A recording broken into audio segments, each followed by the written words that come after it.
Hearing notice এসেছে, আর চিন্তা নেই, লাগবে না অন্য কোনো কাগজ। এই একটি ডকুমেন্টস থাকলেই আপনার হিয়ারিং হয়ে যাবে সম্পূর্ণ। নমস্কার বন্ধুরা, আপনারা কি এসআইআর ভেরিফিকেশন জন্য হিয়ারিং বা শুনানি নোটিশ পেয়েছেন? অনেকেই দুশ্চিন্তায় আছেন যে আপনার কাছে মাধ্যমিকের সার্টিফিকেট নেই, জন্ম সার্টিফিকেট নেই, কিংবা পাসপোর্টও নেই। তাহলে কি আপনার নাম ভোটার তালিকা থেকে বাতিল হয়ে যাবে? একদম চিন্তা করবেন না।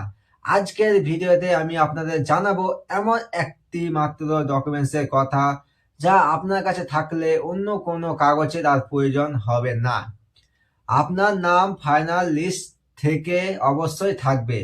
ভিডিওটি শেষ পর্যন্ত দেখুন। এই চ্যানেলে নতুন হয়ে থাকলে সাবস্ক্রাইব করে পাশে থাকা বেল আইকনটি বাজিয়ে দিবেন।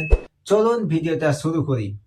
নির্বাচন কমিশন এখন ভোটার তালিকা থেকে ভুয়ো ও নকল ভোটারদের নাম বাদ দিতে অত্যন্ত কঠোর পদক্ষেপ নিচ্ছে। এই লক্ষ্যেই শুরু হয়েছে হিয়ারিং বা শুনানি পর্ব। অনেকের বাড়িতে ইতিমধ্যে বিএলও অফিসাররা নোটিশ পৌঁছে দিচ্ছেন।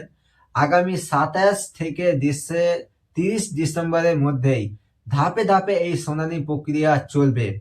আপনাকে নির্দিষ্ট সময়ে উপযুক্ত নথি নিয়ে হাজির হতে হবে। ভুয়ো ডকুমেন্টস নিয়ে সাবধান বাণী।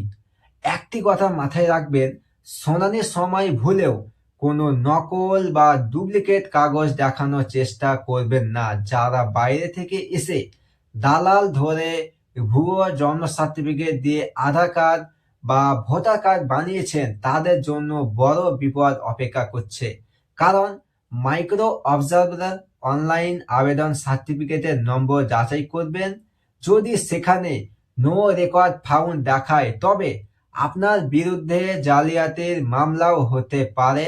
মনে রাখবেন, আধার কার্ড বা রেশন কার্ড এই হিয়ারিং এর প্রমাণের জন্য যথেষ্ট নয়। এবার আসি মূল কথায়। যদি আপনার কাছে মাধ্যমিকের কাগজ বা বার্থ সার্টিফিকেট, পেনশন কাগজ বা পাসপোর্ট এর কিছুই না থাকে, তবে আপনার কাছে কি জমির কোনো কাগজ আছে? আপনার বা আপনার বাবার বা আপনার ঠাকুরদার নামে কোনো জমির রেজিস্ট্রি দলিল, পাট্টা কিংবা ল্যান্ড অ্যালটমেন্টের কাগজ থাকলে আপনি সুরক্ষিত। 1987 সালের আগের জমির কোনো পর্চা বা দলিল থাকলে সেটি দেখিয়েও আপনি ভেরিফিকেশন করাতে পারবেন। যদি কাগজটি আপনার পূর্বপুরুষের হয়, তবে স্থানীয় পঞ্চায়েত বা অঞ্চল অফিস থেকে একটি ওয়ারিশন সার্টিফিকেট বা বংশ তালিকার প্রমাণ সংগ্রহ করে নিন।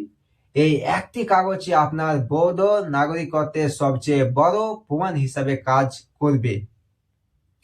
তো দেখুন, নির্বাচন কমিশন স্পষ্ট জানিয়ে দিয়েছে যে কোনো বৈধ ভোটারের নাম তালিকা থেকে বাদ দেওয়া হবে না। শুধুমাত্র জমির কাগজ ও সঠিক বংশ তালিকা থাকলেই আপনি নিশ্চিন্তে হিয়ারিং এ যেতে পারেন। তাই দেরি না করে আপনার জমির কাগজগুলো গুছিয়ে নিন। ভিডিওটি উপকারে আসলে লাইক করুন এবং বন্ধুদের সাথে বেশি বেশি করে শেয়ার করে তাদের দুশ্চিন্তা দূর করুন।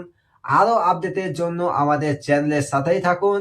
দেখা হচ্ছে পরের ভিডিওতে। ততক্ষণ আপনারা সুস্থ থাকুন, ভালো থাকুন। ধন্যবাদ।